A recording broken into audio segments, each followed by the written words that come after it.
अब हम रेडी हो गए और जा रहे हैं छठ घाट के लिए। देखो देखो, दिखाओ, इधर दिखाओ, ये बाबू है। हेलो करो।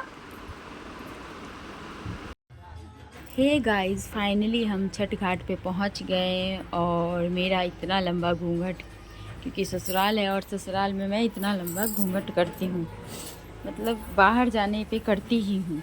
और ये हमारे डुग्गू परेशान कर रहे हैं, अपनी माँ जी के गोदी में बैठे हुए हैं। कहीं से भी आ रहे गोद में ही चाहिए, गोद में ही बैठना है। मैं तो ले नहीं रही क्योंकि मेरे घूंघट बार बार उठाने लग जाएंगे। और छठ घाट पे भीड़ देखिए, बहुत ही ज़्यादा। इतनी व्रत करने वाले कम होते हैं और देखने वाले ज़्यादा होते हैं, बहुत ज़्यादा। श्रद्धालुओं की तो पूछिए मत। जिनके मन में श्रद्धा है वो कहीं ना कहीं से आ ही जाते हैं। और छठ पूजा हमारी ऐसे त्यौहार है कि हर कोई देखना चाहता है। जिसको नहीं पता वो देखना चाहते हैं कि भाई ये छठ पूजा होता कैसे है। सब हैरान रहते हैं। और छठ घाट पे इतनी भीड़ के कारण इतनी गर्मी हो रही थी। ये देखिए, हम लेट गए थे, मम्मी पहले चले गए थे, हम लेट गए थे। तो मम्मी ने फ़ोन करके बोला कि भाई हाथ पंखा लेते आना। तो यही हाथ पंखा हम लेके गए हैं और डुग्गू और मम्मी हवा कर रहे हैं। बहुत गर्मी थी। और ये पापा जी जो पर्ची काटते हैं वहाँ पे जाके चेयर पर बैठ गए हैं डुग्गू। इनकी तो मौज ही रहती है। तब ये तो महाराज हैं, कहीं भी जाके बैठ जाते हैं, हर किसी के गोदी में बैठ जाते हैं। वो संध्या का अर्घ देने के बाद हम सब घाट से घर जाने के लिए तैयारी कर रहे हैं। और ये मैं माता जी को, मतलब छठ माता जी को जय करके और चल रहे हैं, जा रहे हैं। देखिए, घूंघट इतना ही होता है, ऐसा कल भी नहीं दिखता। मम्मी कह रही थोड़ा सा ऊपर कर ले, तो ऊपर कर देना। जैसे आपकी आदत है। पापा जी ले जा रहे हैं। पूरा फल होता है तो इसलिए पूरा भारी होता है। इससे पापा जी कह रहे हैं, हर बार तो पापा जी सिर पे ही लेकर भी जाते थे और लाते भी थे।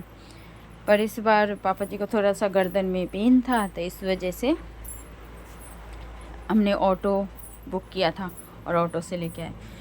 अब हम घर पहुंच गए और वहाँ हमारे, अब आप समझेंगे कि नहीं समझेंगे, छोटी सास जो होती है, सबसे ससुर जी की सबसे छोटे भाई की बहू, उनको छोटी सास कहा जाता है, मतलब छोटी मम्मी। तो उनके घर कोसी भरने का था, तो सबसे पहले हम घर आके और उन्हीं के घर चले गए। उनके घर तैयारी हो चुकी थी, तो इसलिए हम चले गए हैं। अब देखिए, पूरी फैमिली मिलके कितनी मौज कर रही है, फ़ोटो खिंचा रहा है, फ़ोटो शूट हो रही है। सब लोग जब इकट्ठा होते तो कितना अच्छा लगता है, देखिए। और ये डुग्गू बार बार आके, ये जो दीदी मेरे नंद के लड़के हैं, उनसे खेलने के लिए कि तू चल। और बच्चे हैं तो थोड़ी सी पार्टी तो बनती है, तो बच्चों के लिए थोड़ी सी चीज़ें मंगवा लिए ताकि खा ले। बच्चों को तो जल्दी भूख लग जाती है। छठ घाट से भी आए हैं और सीधा यहाँ आ गए हैं, भूख लगे तो मैगी बनवा लिए। और अब अपने घर आ गए और कोसी की तैयारी हो गई पूरी। कोसी की तैयारी कर लिए। अब यहाँ पे कोसी भर रहे हैं। देखिए मम्मी वही बात क्या कह रही हैं, सब लोगों का व्रत है तो इसलिए कोसी की तैयारी जल्दी जल्दी कर लिए। मम्मी का फास्ट है, बड़ी मम्मी का फास्ट है, छोटी मम्मी का फास्ट है और मेरी नंद का फास्ट है। तो इस वजह से जल्दी जल्दी कर लिए कि भाई घर जाके सब लोग सोएंगे, फिर सुबह क्या जल्दी 1 बजे ही उठ जाते हैं। मेरी सासू माँ तो 1 बजे उठ जाते हैं और तैयार होकर 2 बजे निकल जाते हैं, ताकि वहाँ फिर भीड़ लग जाती। पहले कोसी भरा जाता है, उसके बाद ही जब सूरज निकलने का वेट किया जाता है, वहीं पे बैठे रहते हैं। ये मेरी नंद है।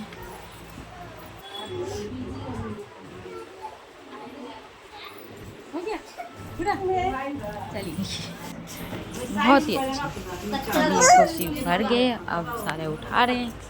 उठा के और फिर मम्मी और छोटी मम्मी और नंद जी चले जाएंगे और मम्मी भी कपड़े चेंज करके सो जाएंगे। तो सुबह बहुत जल्दी उठना है। कोसी इसलिए भरा जाता है, इसे कहते हैं घर भरना। जैसे हमारे घर नई शादी हुई हो, बेबी हुआ हो, उसके लिए भी भरा जाता है, या कोई मन्नत किया हो, इस वजह से कोसी भरा जाता है। और घर में सुख शांति के लिए भी भरा जाता है। छठ घाट से आ गए और कोसी भी भर लिया, सब कुछ हो गया। अब कपड़े मैं चेंज करने जा रही हूँ। अब कल सुबह तैयार की तैयारी होगी और सुबह बिल्कुल जाएंगे 4 बजे।